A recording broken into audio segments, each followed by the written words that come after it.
Once upon a time, there was a Chinese farmer who lost a horse, ran away. And all the neighbors came round that evening and said, "That's too bad." And he said, "Maybe." The next day, the horse came back and brought 7 wild horses with it. And all the neighbors came around and said, "Why, that's great, isn't it?" And he said, "Maybe."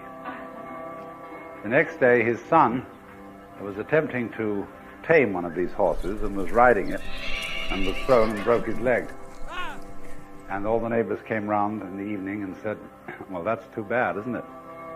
And the farmer said, "Maybe." And the next day, the conscription officers came around looking for people for the army, and they rejected his son because he had a broken leg.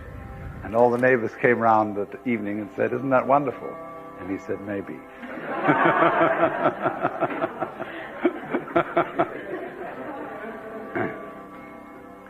The whole process of nature is an integrated process of immense complexity,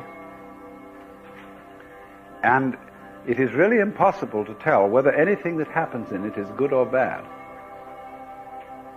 because you never know what will be the consequences of a misfortune, or you never know what will be the consequences of good fortune.